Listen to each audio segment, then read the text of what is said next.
for their participation, and to the audience also, because I know there's quite a few interesting events taking place at the same time as this one.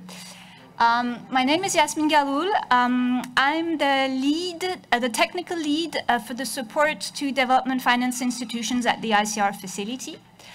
The ICR facility is a project which is funded by the European Union, the Organization of African, Caribbean and Pacific States, the German Ministry of Development and Cooperation, and the British Council.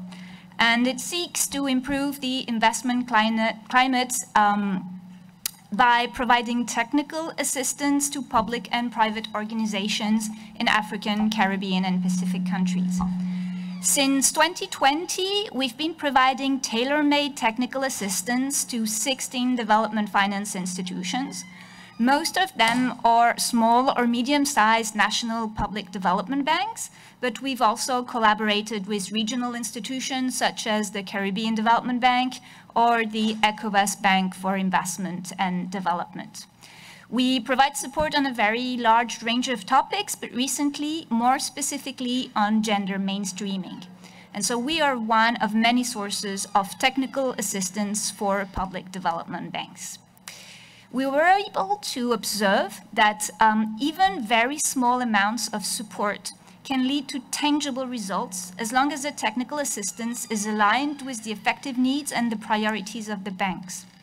For instance, we've supported the Development Bank of Rwanda with their application to the Green Climate Fund by helping them review their policies and adapt these policies to the fund's requirement. We also supported them in reviewing their M&E processes and developed an ex-ante impact assessment tool for the bank's lending team. Another observation that we've made is how much development banks are interested in learning from peers, in exchanging experiences and networking with similar institutions. Banks are faced with similar challenges, and when encountering a problem, there's a very high chance that another bank has already been in the same situation before and can share valuable insights with them. So technical assistance can help build bridges between public development banks.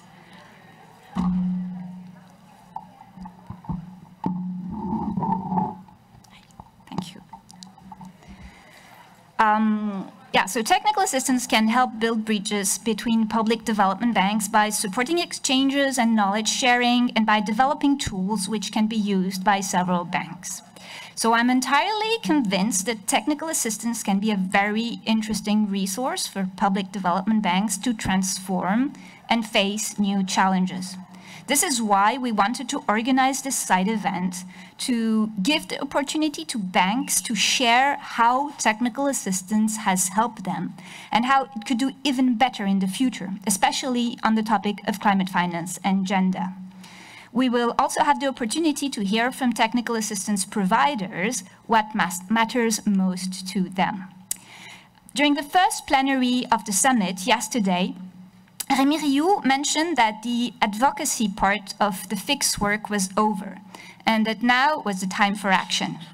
Among the 3 priorities he outlined for the coming years were cooperation, technical assistance, capacity building, and making a strong link between multilateral development banks and national public development banks. I hope this session will contribute to give ideas on how to move forward in this direction.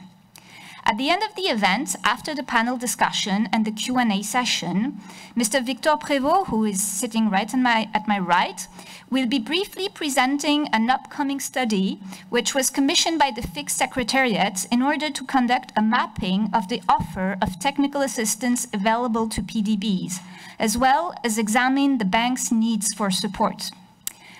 I will now stop talking and leave the floor to Dr. Jean Leon, who is the CEO of the Caribbean Development Bank, to give the keynote speech for this side event. He will highlight the critical importance of mainstreaming of gender and climate to achieving real change as we battle the climate crisis. In this speech, we will hear how we have talked the talk by committing millions of dollars to gender equality and climate change, but we have not walked the walk. Technical assistance program could be the savior that will combine these 2 slices of the pie so that our SDG ambitions can thrive. Mr. Leon, the floor is yours. Thank you very much, Yasmin. And participants in the audience. First, let me indicate that I am very happy to be here with you today to share a few thoughts on the role of technical assistance in assisting Caribbean public development banks to integrate gender and climate. If we think back a little, our indigenous peoples have been teaching us for centuries that everything is interconnected. Gender inequality and climate change are inextricably intertwined as a crisis of multiplexity, both occurring at unprecedented and historic levels and being extraordinarily complex, no less so than in the Caribbean region from which the Caribbean Development Bank's membership is drawn. From the global pandemic to the war in Ukraine with food and energy crises, to the volcanic eruption in St. Vincent and the Grenadines, women and girls, particularly those in the small island developing states, bear the brunt of these polycrises. They exacerbate existing gender disparities and pose unique challenges to livelihoods, health, and safety. Let's examine the current gender and climate financing landscape globally first and in the Caribbean region. Even though global climate finance has steadily increased over the past decade, and it has reached $632 billion in 2019-2020, it falls far short of the $4.5 trillion needed annually by 2030 to limit global warming to the 1.5 degrees Celsius over pre-industrial times. Very little of this financing reaches women who are usually at the forefront of solutions for climate action. In fact, if we look at a couple of numbers, since 2015, only 18% of composite climate financing transactions have been linked to SDG 5. Only 22% have included a gender lens component. And in fact, 77%, more than 3/4 of those transactions, have not included any gender-focused interventions. In 2020, the Climate Policy Institute found that less than 5% of private, public, and integrated climate finance was gender responsive. A 2020 OECD survey of blended finance funds and facilities found that 99% of assets under management were reported as either integrating gender equality or being dedicated to its promotion. But only 1% of managed assets were dedicated specifically to gender equality. I guess that's what Yasmin was referring to, walking the walk and talking the talk. Colleagues, gender responsive and socially inclusive priorities in climate finance are woefully inadequate. We urgently need a system that includes and acts on mainstreaming in all financing and investment agendas to contribute to the development of more resilient and equitable societies. Else, if we don't do that, we will surely fail to realize our current and future generations' potential, hopes, and dreams. So the question really is, how do we go about doing this? And I want to probably talk about 3 points. Through the 2020 Paris Development Bank Statement on Gender Equality, the Finance in Common Summit established a historic global standard for public development banks to commit to and address gender equality and women's empowerment. As financial institutions, we acknowledge the slow progress and the need to act more quickly to secure an equitable and sustainable future for our people. Through technical assistance, we can mainstream gender and climate issues in our vision, our portfolios, and our partnerships, creating entry points for prioritizing and integrating climate concerns and gender equality across all activities. So here are a couple of elements I believe are critical in ensuring the desired impact of technical assistance.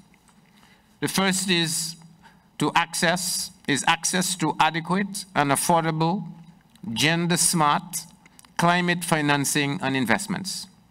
We must leverage technical assistance to develop innovative financing instruments and solutions, and to ensure that we build capacity to support and increase gender-smart climate investments.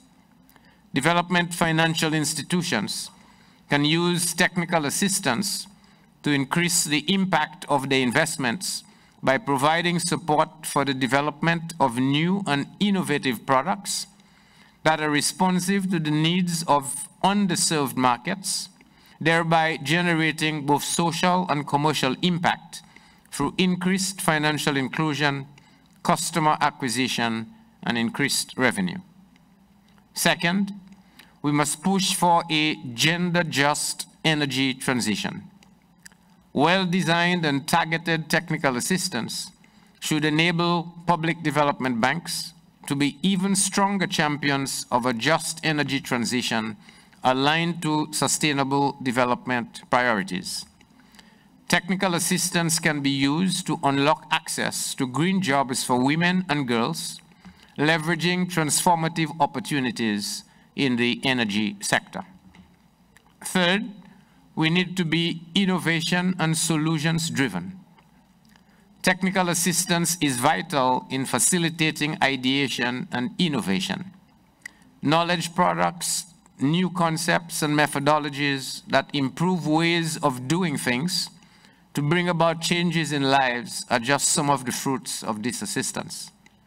Technical assistance should be geared towards stimulating solutions that can be incorporated into operations and wider actions, leading to real results in promoting climate change adaptation and gender equality.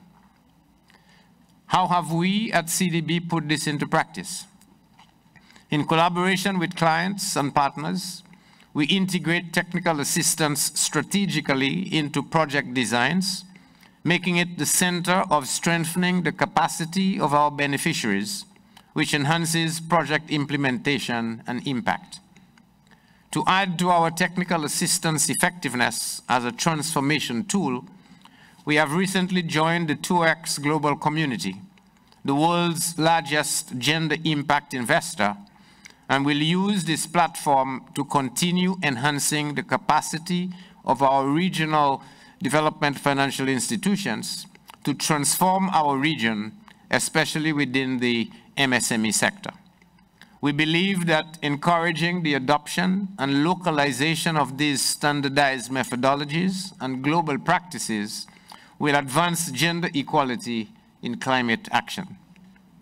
In 2020, we provided technical assistance to 10 DFIs in the region to expand gender mainstreaming and gender-specific activities with the ultimate aim of promoting the adoption of gender-lens investing. We conducted social and gender-based analysis of institutional structures and operational frameworks of each partner institution and incorporated lessons learned from other DFIs regarding gender mainstreaming. As a result, these DFIs adopted gender policies with action plans and capacity building and knowledge sharing assistance to promote gender lens investing in their operations. We intend to build on this and strengthen the overall ecosystem for gender lens investing, particularly for climate action in the region. We are therefore placing significant emphasis on ensuring that we provide customized, demand-driven, gender-responsive, and evidence-based outcomes-focused technical assistance using a system-wide approach. In all of this, we have relied heavily on partnerships. Partnerships to leverage finance, partnerships to mobilize our private sector as agents for inclusive transformation, partnerships to influence and access best practices, and partnerships to ensure sustainability. This has been the hallmark of our development ethos. In closing, while I accept the complexities of the challenge before us, I urge us to focus on the powerful tools that we have within our arsenal to right the wrongs, to create a just and fair society for all of our peoples. Technical assistance is just one such tool. Thank you very much. Thank you very much, Mr. Leon, for this valuable insight. We will now move to the panel discussion. We're lucky enough to have with us today 3 representatives from the FIs, 2 from the Caribbean region, who have received technical assistance from the Caribbean Development Bank in the past, and 1 from Africa. We will start with them in order to have a better idea of what kind of technical assistance they have received in the past, the impact it has had on their institution, and also how this technical assistance could be improved. Mrs. Cargill, you're the manager for strategic development and initiatives at the Bahamas Development Bank. What has been BDB's experience with technical assistance, and how has it made an impact on your institution? Thank you, Yasmin, and thank you to the organizers for the opportunity to share our story. Along the way, I want to highlight some of the moments that really made a difference for us at the Bahamas Development Bank. So the Bahamas, first and foremost, is a small island developing state, which means that we have unique vulnerabilities. Typically, project implementation capacity is quite weak, and there is a deficit of bankable projects. Yet, we are tasked with building our resiliency in the face of increasingly devastating impacts of climate change, while also trying to uplift the standards of our people.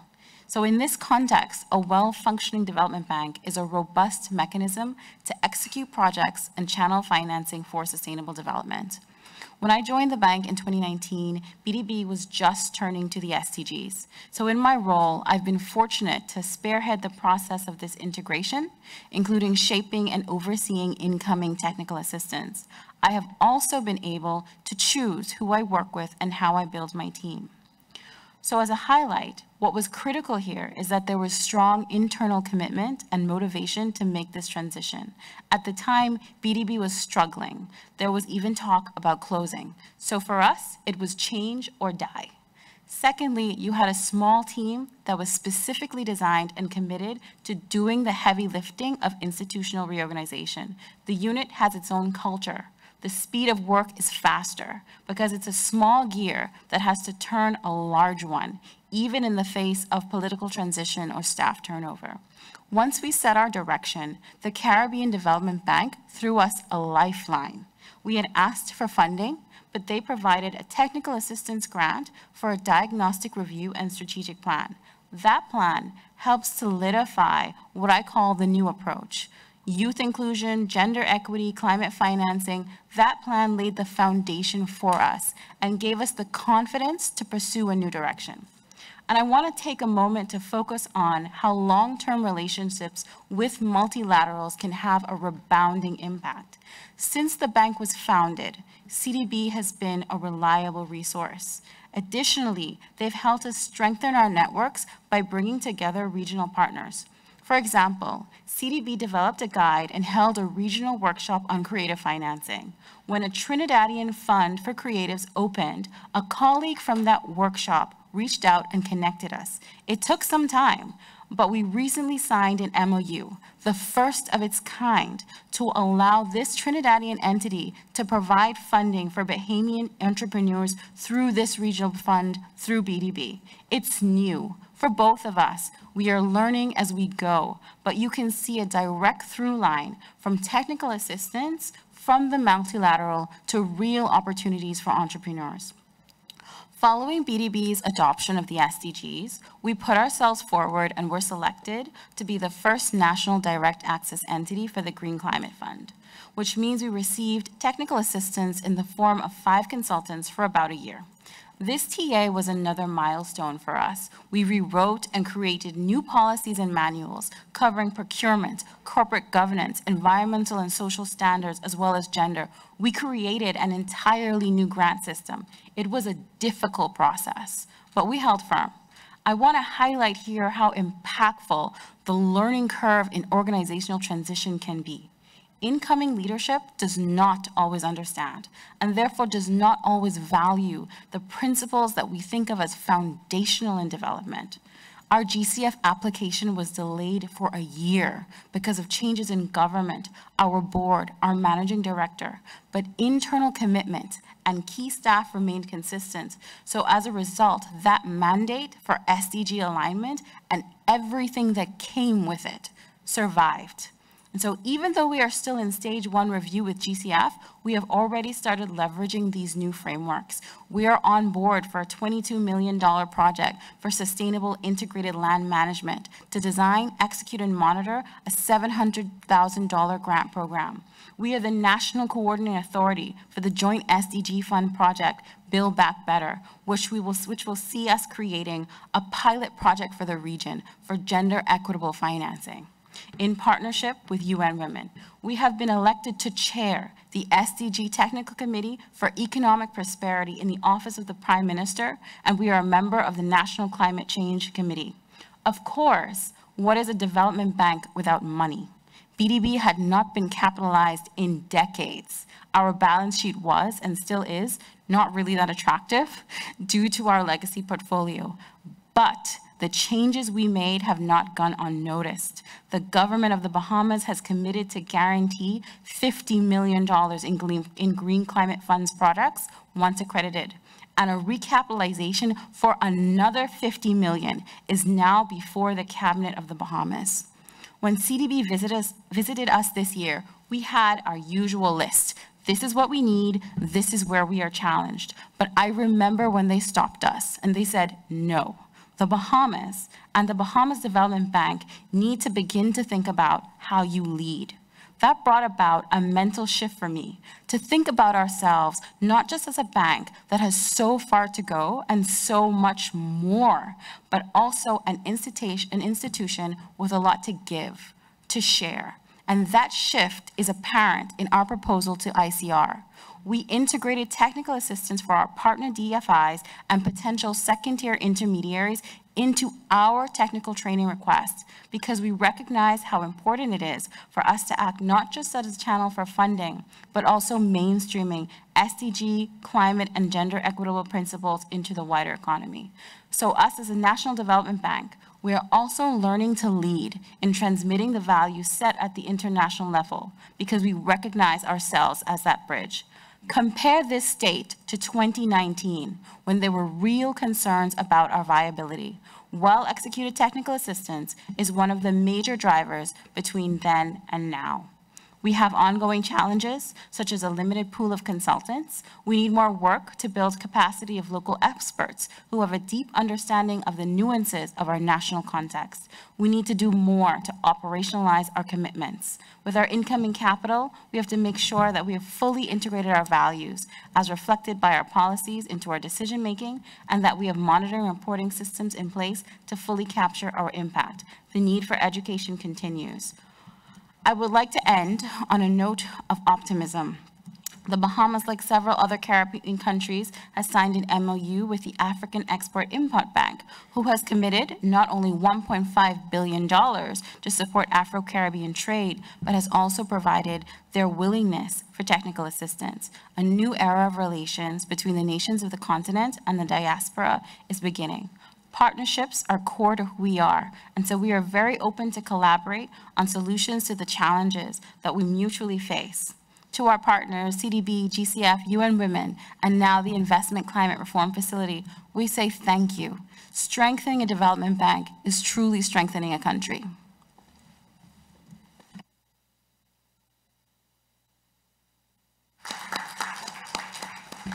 Thank you, Sumaya. You said you were going to end on a note of optimism, but I think your whole speech was full of optimism.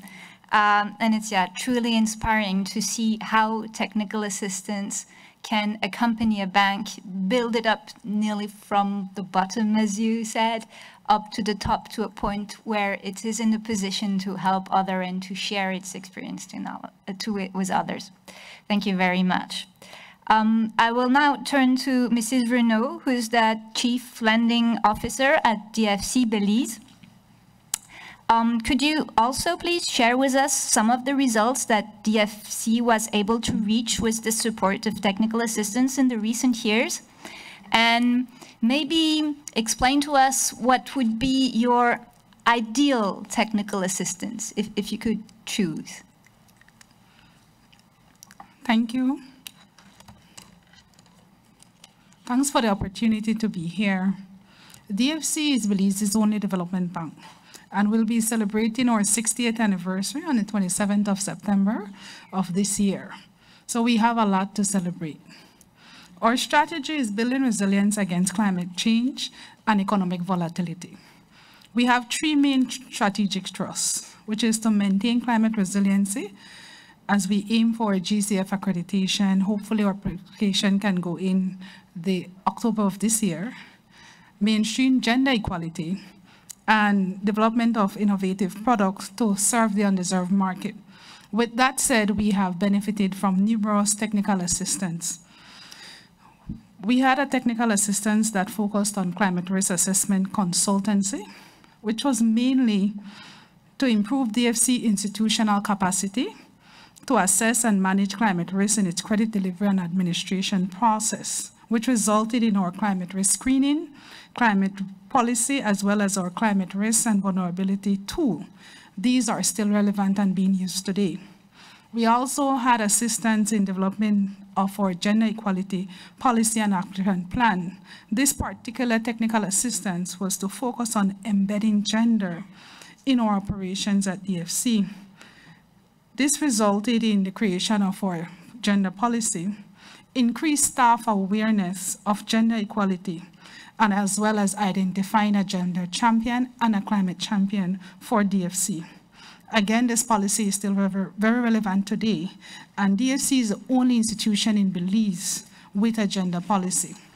In addition to that, we had technical assistance for MSMEs, which allowed us to have better access for women entrepreneurs to financial products.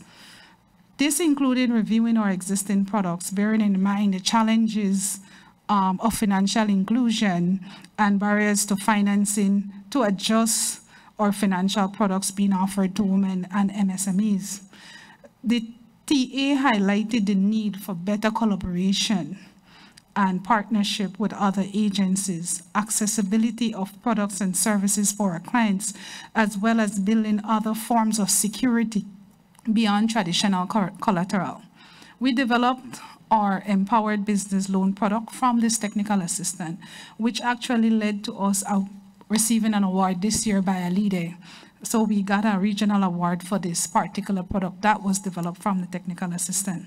In addition to that, we had a technical assistant from the GCF, which was for capacity strengthening towards our accreditation to the Green Climate Fund. The main objective was to improve the access to international funds while at the same time encouraging investments in projects and programs that will help Belize to adapt and mitigate climate change and its impact.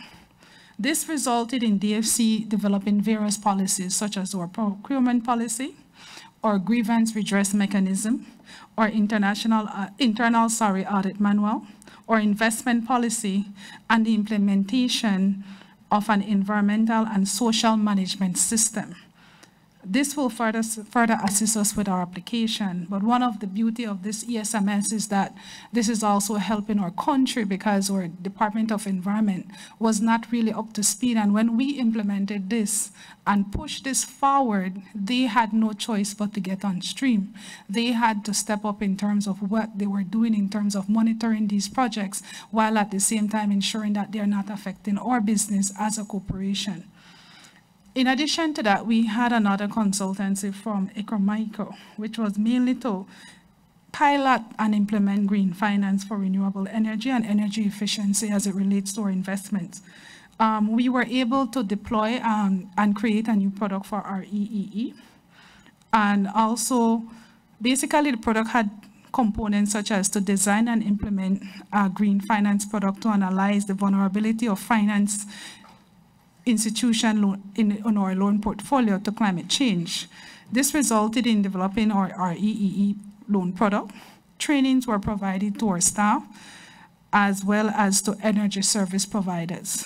We developed a tool to calculate DFC's carbon footprint, DFC green policy, and an action plan manual. Again, this was very key to DFC as well as to Belize because our REEE, we are light years behind a lot of the Caribbean countries. So for us, this was very important. This consultancy occurred in 2019 and we had a lot of interest that was sparked from it. In Belize right now, a lot of business use REE, but it's not residential, it's not on homes. So this was very, very important in pushing that. Finally, Belize is at the point of actually getting assistance through our government to put its own solar grid because 40% of our energy supply comes from Mexico, which is very impactful, especially because we have a lot of blackouts. So we want to be energy independent.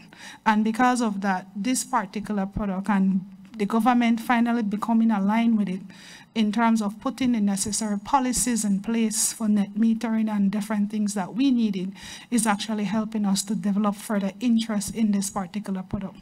So we continue to work with the escrows and the TA in order for us to continue to see the benefit of this particular technical assistance.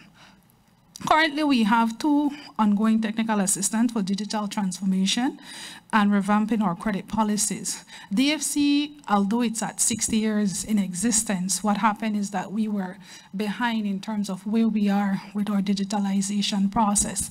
And as a result of that, these particular technical assistance is actually taking us where we need to be in order to better compete, in order to better service our client, but at the same time to limit the frustration that we have internally as staff because our processes are slow and our systems are not working for us, but we're working for them. So we have this going on at this current time, and I can see that just by having consultants with our staff and our team, most recently within the last 2 weeks, it has shifted. It has created a paradigm shift in our actual institution that once we're able to establish the OKRs that is necessary and put it into practice, that we can see that DFC will be one of the best development banks in the Caribbean. In terms of what do we need, we need a lot of things, but to highlight based on where we're going and what we need to do, I believe that we would need assistance with the establishment of a guarantee program for Belize because a lot of our loans would require some type of guarantee fund, and we're not there yet. And I think it's necessary for us to look in that direction. So a technical assistance to help us to establish a guarantee fund or a guarantee program for Belize is necessary.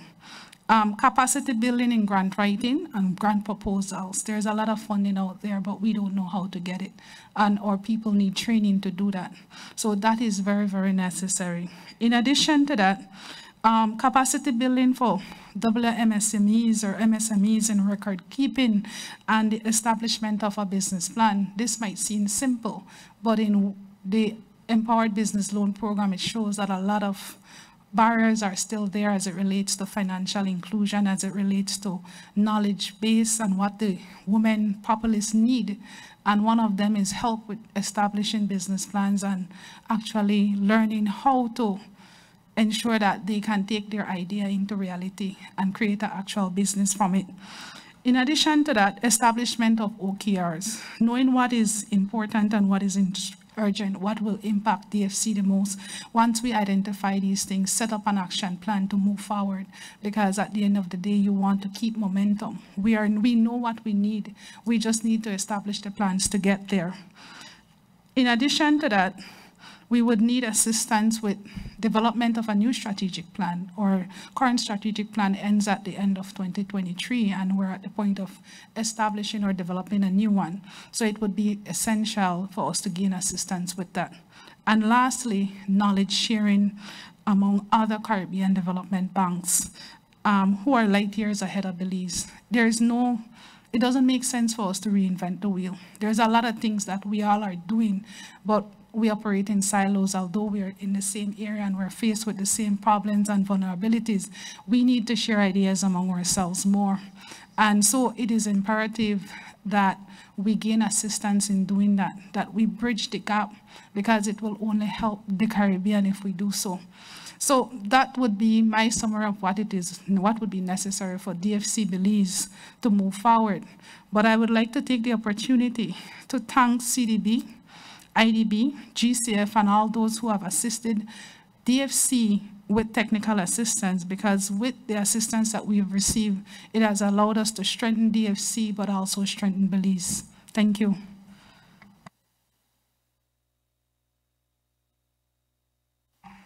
Thank you very much, Chanel.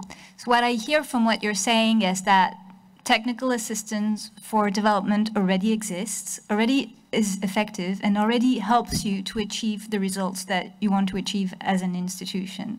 So now the idea is, how can we scale this up and build on the foundation of what already exists? Thanks. Mrs. Chilume, you're the executive coordinator at the Citizen Entrepreneurial Development Agency in Botswana. So we're changing region now. You have mentioned in previous discussions with me that there's often a gap in understanding between you as a DFI receiving technical assistance and the organization which is providing this technical assistance. And technical assistance is not always entirely adapted or entirely as adapted as it could be to the landscape of African DFIs. Could you expand on this a little bit more and give us examples of how technical assistance could be improved? Good evening, everyone.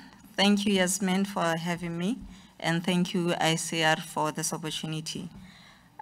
Just to give you a brief background of my DFI, CEDA was set up in 2002 to assist SMMEs in Botswana to assist SMEs with financial and non-financial services.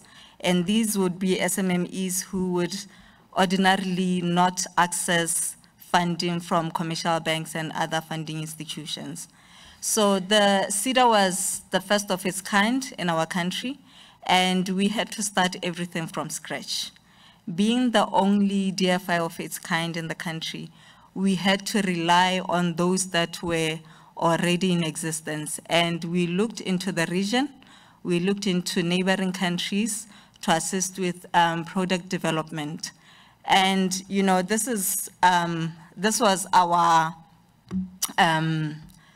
the first time we used technical assistance. And, you know, as a newbie, you'd look into the market to say, who's doing this better? Who's good at this? So in creating products like your micro lending products, we looked into countries like Kenya, which we all know are big in microfinance. And when now we talk about adaptation of technical assistance, when you look at someone who's doing better, you tend to want to adopt almost everything, thinking that it will work for your environment. And the thing that we learned was that, you know, as much as something might be good in your neighbor's house, it may not come to fit your house the way you want it to be. And we learned this the hard way in that we had products that we took good products from our counterparts and they didn't work coming back home.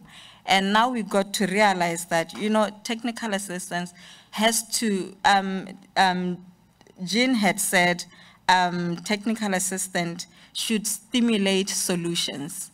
And before you go to a solution, you need to look at your problem. What is your problem? And how do you want it to be solved? And as a DFI, it's your responsibility now to engage the technical the TA provider to say, this is my problem. I would like you to assist me in this matter. And try to be explicit, explain your problem blow by blow. Go to the level of the TA service provider to say, you have done it this way, but I think my environment is in this manner. And also the technical assistant provider should be able to understand your environment. And as years went by, we learned that having people coming from outside and then, trying to assist us throughout without understanding our business environment doesn't really work for us. So currently what we are doing in remedying that, and in the current engagement that we have with ICR engaged a local consulting firm which knows our business landscape. And this is making our work much easier. The solutions, though the project is not yet complete, we are seeing a huge difference in how we are doing things now than the way we were doing it in the past. And it just boils down to say, have the TA provider speak the same language as you. Now coming to women empowerment and funding women-led businesses, an example would be most countries, women don't have asset ownership, land rights, but in Botswana it's different. Women can own land, they have the same land rights as men. So if you bring someone from outside to say, come and assist our women that are unable to access funding, someone will just outrightly think that women cannot access funding because they do not have land, they do not have collateral. And then they will pin the problem in, for example, being lack of collateral by the women, when in essence, it's not that. In our country, you'd find that women have land, they own land, they have property, but being the breadwinners at home, they do not want to take risks because they don't want to put their family's properties at risk to say, if I'm unable to pay, the bank is going to repossess this land, my children's home, what am I going to do after that? So you'd find that someone coming from outside, they need to understand this and then find a way around to assist women in their own peculiar way.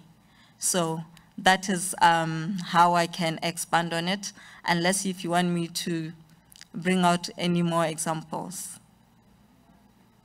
If you have any other example, it might be interesting to hear, but not at this moment. Okay. Thank you. Oh, thank you very much for sharing this. Yes, the importance of using and working with local consultants. It's something that was mentioned also by Sumaya Cargill, the problem that can be faced when in the region there's a shallow pool of local consultants. And so if you need technical assistance on a specific topic, you end up relying on international technical assistance, which is not always adapted to the local context. Thank you very much to the three of you. I have to say that I'm very happy that the three representatives of DFIs that we have are women, specifically on the topic of gender. Let's now hear the point of view of international organizations and providers of technical assistance. Mr. Neto, you're the head of UNDP's Sustainable Finance Hub. Technical assistance has an important role to play in scaling up sustainable finance instruments, and you've been involved in the elaboration of the G20 Sustainable Finance Working Group's Technical Assistance Action Plan. You would like, if I'm not mistaken, to emphasize the importance of impact measurement and management practices and tools. How can these be integrated into technical assistance for specific measurements on other thematic areas such as climate and gender? And what needs to happen to support this? Thank you very much for the opportunity. And this is my last because I leave tomorrow morning, and I could not ended my engagement at FIX this year in a better subject, because this has been a recurring, Jean, you and I have been in a few things together, and recurring from the opening to now is the importance of technical assistance, the importance of capacity building, right? And I would say we also have to send a message that resources have to be invested in capacity building. Capacity building doesn't happen for free, right? And it has to be put forward.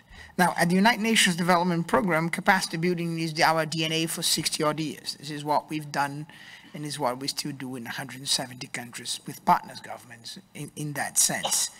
I think as we are hearing this week, public development banks, DFIs, your stories were wonderful, eloquent stories that the three of you have told at Plus Gene.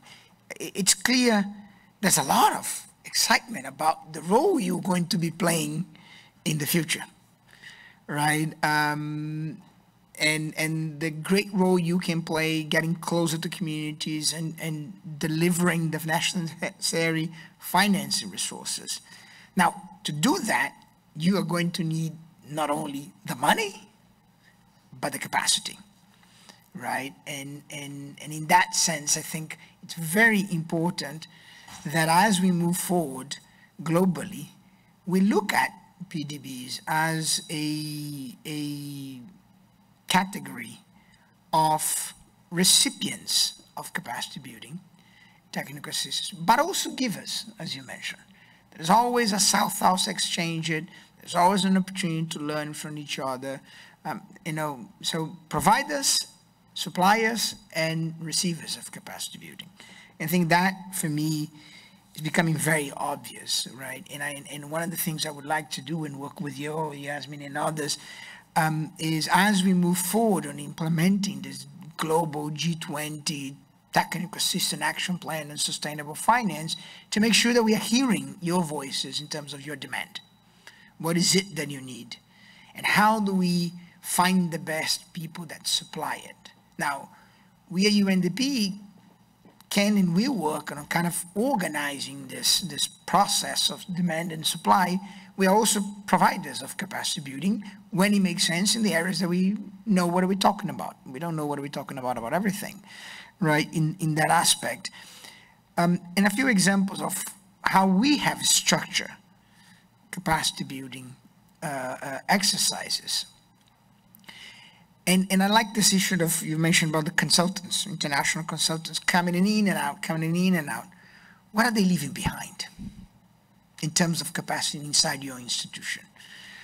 So one of the things we've done is that we actually set up many years ago with OECD something called the Tax Inspectors Without Borders. It's actually quite active in Jamaica and other countries, Paris in the Caribbean, in which we get highly qualified tax auditors, experts, right?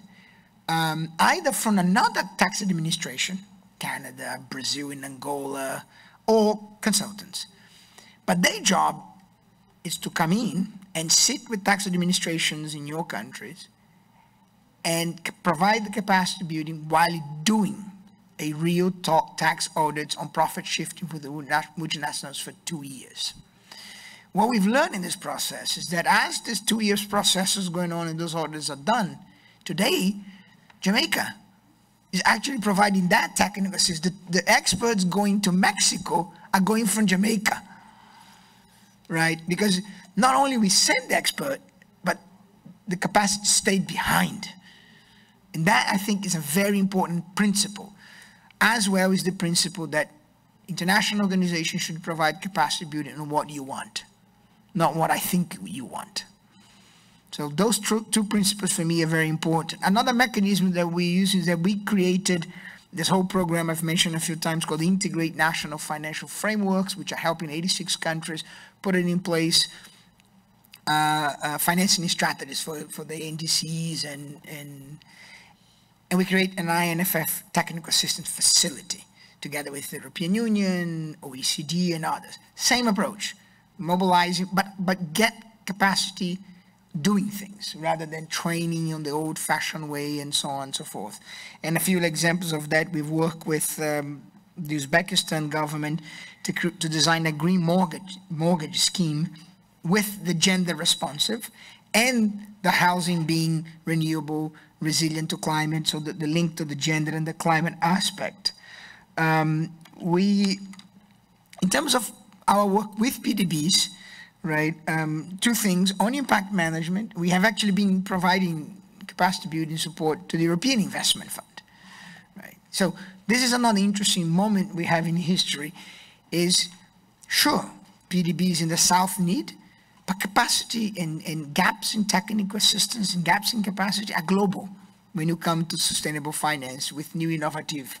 So we are providing impact management support and capacity building to the European Investment Fund. We have trained on impact management the Brazilian Association of National Development Banks. And that's a training that we're happy to do for the Caribbean, from all of you guys in that sense, including the similar training to the Jamaica Social Stock Exchange and the Central Bank of Uruguay.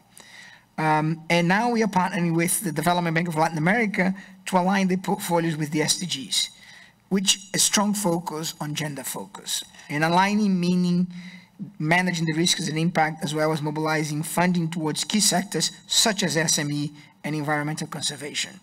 So for us, and in summary, we are providers, we are organizers, so there can be a better and easier matchmake between your needs and who provides, right? We hope that this is what we're going to be putting forward on this G20 global stuff, which is not just for the 20 countries of the G20, it's for every country, right? And share a few examples on how we can see and see with kind of different approaches, which I think are working very well on that sense. With that, I'll stop, because I think more important was to hear the three examples and what you needed, and you know, the office of UNDP in your countries or around your countries. I think yours is out of El Salvador. If I'm still, you know, the covers Belize for UNDP. I don't know. I don't remember anymore. There is one in Belize. So, but then we'll be happy to connect it and you know, provide it from my team globally through the office of UNDP, whatever support you needed. So, and that extends to the PDBs that are not here. And I'm looking forward to Victor's work, because what you're going to uncover, I needed the G20, because one of the important things for us is to understand global demand, but disaggregate it as global demand. What is the PDBs in the Caribbean's demand? How do it differs to Africa? There was a colleague of yours from the DBSA for South Africa who actually said publicly, can we have a capacity building initiative just for African PDBs? Because they're different than other regions. I don't know exactly how different they are, but happy to. If it justifies that 54 countries in Africa, how many, each country might have more than one PDB, that's a lot of demand, right? So I do think that we are at a different moment, and we do have to reorganize capacity building, making sure that it responds to the needs, that is affordable, right, and that is practical. Thank you. Thank you, Mr. Neto. We're going to finish with Mr. Heitz. You're the head of Expertise France's liaison office to the European Union, and here today as a representative of the Practitioners Network for European Development Cooperation. I have to say that I'm particularly interested in hearing your opinion on the importance of technical assistance for PDBs, because the project I work for, the ICR facility, was born out of discussions between European implementing agencies in the margins of the Practitioners Network. It is now a very successful example of cooperation between European agencies, and such examples should be more and more common in the future with the Team Europe initiatives that are currently being launched. So, Mr. Heitz, what is your take on technical assistance for public development banks? Thank you very much, Yasmin, for having me today. I'm very happy and honored to be part of this panel to represent the Practitioners Network for European Development Cooperation, today as presidency of the network by Expertise France, which is the French public technical cooperation agency, part of the AFD group. Founded in 2007, the Practitioners Network, or the PN, if I may make it short, is the leading network of public development agencies composed of 24 members, mainly development agencies from 18 European countries, plus the European Commission as an observer. It's one of the 3 European networks dedicated to development issue, along with GEFIC for PDBs and EDFI for DFIs, providing by providing feedback on European international cooperation policies from a practitioner's perspective, the network contributes to the coherence and complementarity of European development cooperation efforts. It encourages an integrated, pluralistic, innovative, pragmatic and efficient approach in implementing European international cooperation programs. As a platform for European technical cooperation, the PN aims to strengthen cooperation, links and complementarity, creating opportunities for cooperation and synergies at the implementation level, providing feedback from the how-to perspective. Our shared goal is to collectively ensure that we implement effective European cooperation to accompany partner countries in their efforts to achieve the SDGs. The network promotes and plays for stronger coordination between financial and technical cooperation, notably with PDBs. As practitioners and providers, of course, we have in common a strong preference in partner countries and solid local networks to develop close dialogues and relations with our national authorities. We gain our added value from our knowledge of country needs and priorities, expertise in in-depth public policy dialogues, and expertise in working both the public and private sectors.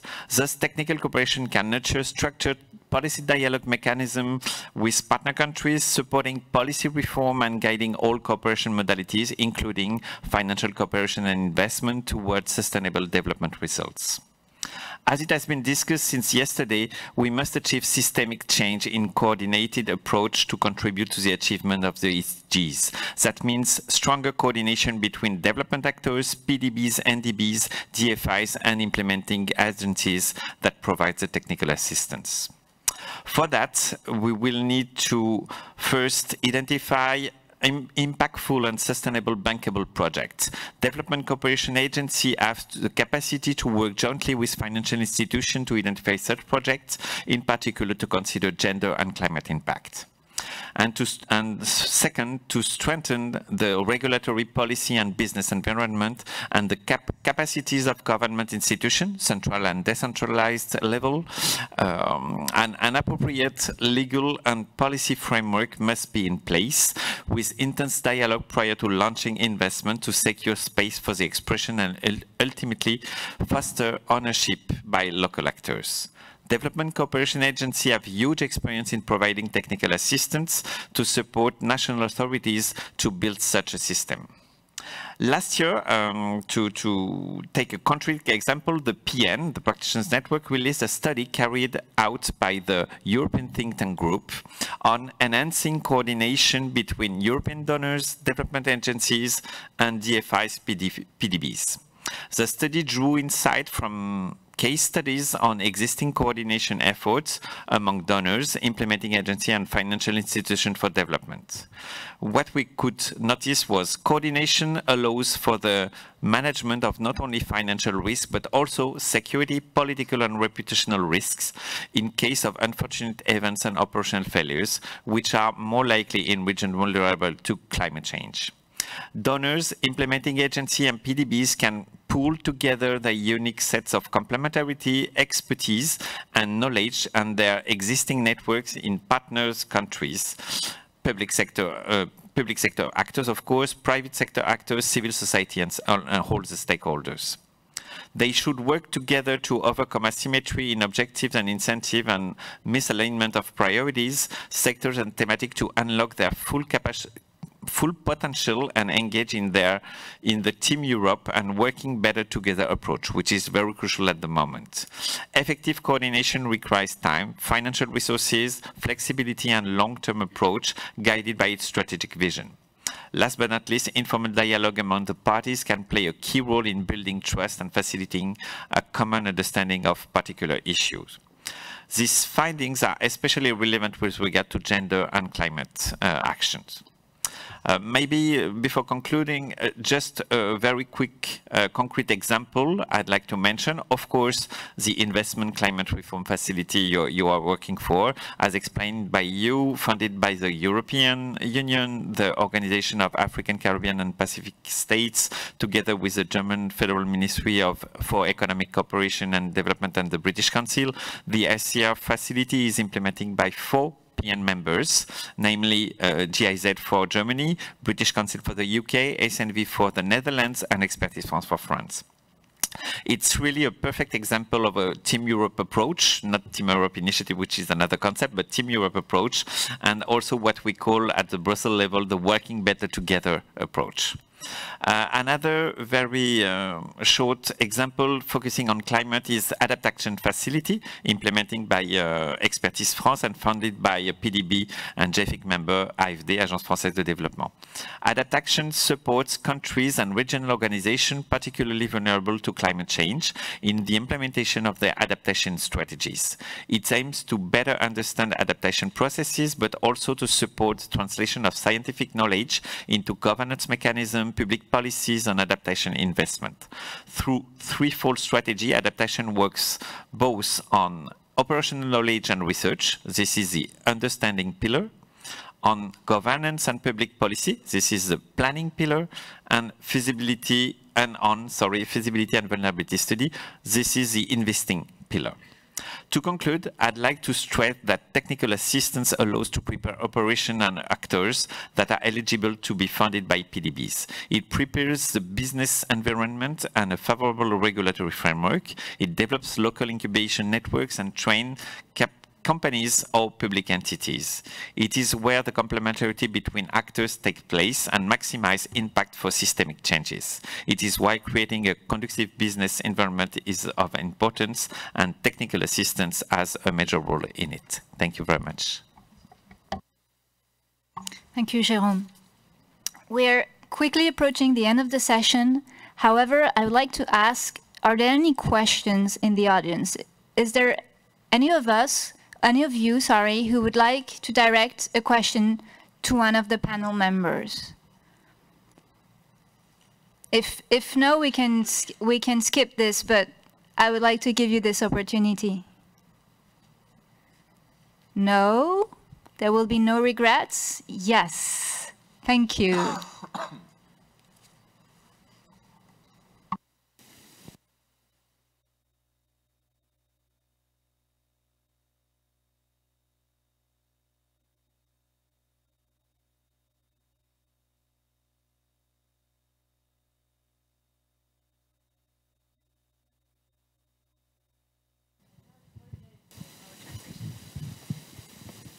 So thank you. That was a wonderful presentation.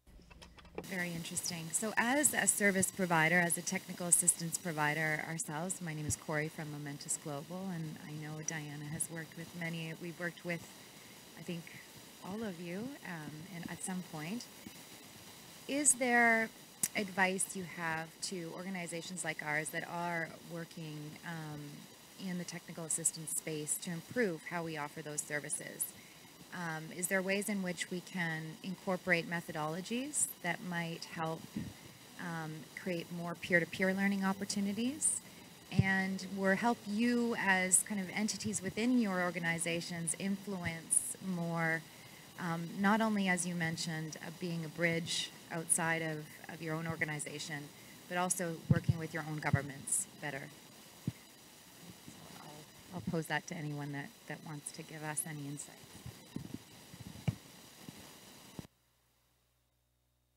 So maybe that's a question more for some of the DFI's representative. You have a consultancy in front of you, and they're asking you how they could improve the services that they're offering to you, how they can improve the technical assistance. Thank you, Sumaya. Hi, Corey. Yes, we've worked with IFC and now Momentous before, and it's really been a fantastic experience. I'd say among the international consultants that we've worked with, you've probably been among the strongest. I've seen a lot of bad examples recently. I think that it's very important to listen to the local people. And I don't know how this is actually going to be possible or how this would even be implemented.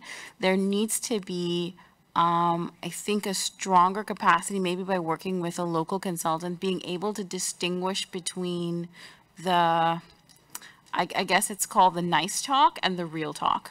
Because when you come into our context in the Caribbean, and this is maybe something unique to the Bahamas, you'll sit in a room with persons in government or persons who are putting input into a strategic plan or a recommendation report, and you're asked your questions, and they're going to give you the nice talk. But what you really need is the real talk. And so unless you can distinguish between those two things, you're going to end up with a strategic recommendation report that looks really pretty, but sits on a shelf and never gets implemented. And it's just something that we did to say that we did it. So I think that's my advice to international consultants. See if you can get a local, see if you can get someone who can give you the inside track between the nice talk and the real talk. And I would just add one thing, which is, in this work that we did for the G20 this year, we actually talked to a lot of developing countries. And we asked this question: what do you need? How do you need? And what we heard time and time again was, it's what I need. Don't tell me what, if I don't need the cutting edge thing in the world because I can't handle, don't sell me the cutting edge thing in the world. Tell me what I can handle in the reality, in the context, and whatever I want. But this demand-driven principle for consultant, right, means we all, you, but us, international organizations, have to become better at listening and less at talking, and then I stop talking. Sorry, can I abuse of the time as well to do a question? Definitely. Thank you. So a pleasure and great panel. I don't know how more people stayed longer. So I'm Jessica Jacob, and maybe Chanel, you remember me. I worked for more than 6 years at the Green Climate Fund as the regional manager of Latin America and the Caribbean. So I'm one of those hopefully courage women that I quitted the GCF to build my own consultancy firm that is called Sureco, and it comes from Sustainable Regional Consultants. So what I have been trying to do in the past 2 years, it's with local people and the regional support to be able to provide this kind of consultancies. So the question goes, and it's more kind of sharing a challenge of being a woman entrepreneur, trying to bring all that experience from the GCF, giving opportunities to the youth, to the local consultants to find different contracts. But the main challenge that we have found is that UNDP and the big ones, and even development banks, that we have a lot of experts on that field, they always are requesting on the tenders international firm or that has more than 5 or 10 or 15 years of experience. So we're confronting that challenge, trying to address your challenge of having consultancy, regional consultants with local and regional consultants. So it's more kind of a question like yours, like what kind of advice or what your institution can try to do to open this space to startups that are trying to support in a better with the local capacity and knowledge.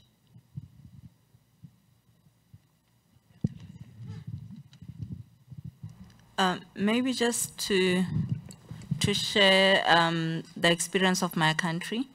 When you're talking about startups and being a woman-owned consultancy firm, what my country does is for a DFI, if you are owned by the government, like, DFIs are owned by, mostly are owned by governments. If you are owned by the government, before you go and take an international service provider, you have to show the linkage between the local, a similar local firm that's in the same space. So if you are coming, maybe the big guys, the UNDPs, they have to show how they're going to work with the local people. And there should be an element of, there should be an element of skills transfer. And that's the government's way of helping capacitate the upcoming consultants, the small men, the women-led consultancy firms. Like I was talking about the work that we are doing with ICR. What they have done, they have engaged a big an European consultancy called ICE. I forgot what ICE stands for. She will remind me. And what the requirements of our project was, ICE should partner with local people. And that's twofold. The local people are going to provide local context. And then also, ICE will be transferring the much needed skills to the locals. This has, it's a long-term plan that in future, we shouldn't be going out to seek assistance all the time. We should be able to now start doing things ourselves. So what I'm trying to say is it's not just up to the DFI to assist you. It starts at policy stage. It starts at policy level. It starts with the government also. Thank you, Oti, and thank you, Jessica, for your question. Our time is up. However, we started 10 minutes late, so I think we can take a few minutes so that Victor presents this very interesting study that has been commissioned by the Finance and Commons Secretariat. And I will stop speaking here, and Victor, you can continue. Thank you, Yasmin. Yes, so first of all, it's really a pleasure for me as a technical assistance implementer to hear all the contributions, all the inputs from the DFIs here, because it's really important what TA can really bring to as a value for all the DFIs and in achieving the goals. And on the other hand, I can say the study has already started here for me, so I could hear very interesting inputs and already having lessons learned on TA. So as Yasmin said, we are starting a study on behalf of AFD to really have a comprehensive mapping of TA provision in the to the PDBs. We also will have a mapping of the TA needs that we will really have in mind to better understand what are the specific needs to PDBs in various parts of the world, in order also to have more customized, more tailored TA that could be designed, maybe provided by the Finance in Common. The final objective is also to see the potential for a new facility, which could be pilot, that can really provide innovative TA to PDBs, more consolidating on the lessons learned on what the current TA providers are doing, really avoid overlapping, avoid repeating what's existing, but contributing to new TA packages that are taking into account these contributions, taking into account the needs, all the lessons learned from different countries, from different PDBs that have benefited from TA at different stages in their development, at different on different projects, different sizes. So we really want to build on this, and we want to welcome any suggestions, contributions during this study. It has actually just started. It will be going on in the next 4 months. We have yet to decide on the way we will communicate the results. But what we will want to hear from PDBs and TA providers are the different the different suggestions, contributions that can be taken for a potential TA facility that will be implemented by Finance in Common. Thank you. So any suggestion can be addressed to the FIX Secretariat or directly to my team or myself. We will welcome any contribution, and really we hope to bring something that have additional value to every beneficiary, especially PDBs. Thank you. Thanks a lot, Victor. So this brings this session to an end. I've heard this evening about the structuring role that regional banks can have in supporting national institutions. I've heard about how technical assistance needs to be aligned to the strategic priorities of banks so that it can have a transformative effect.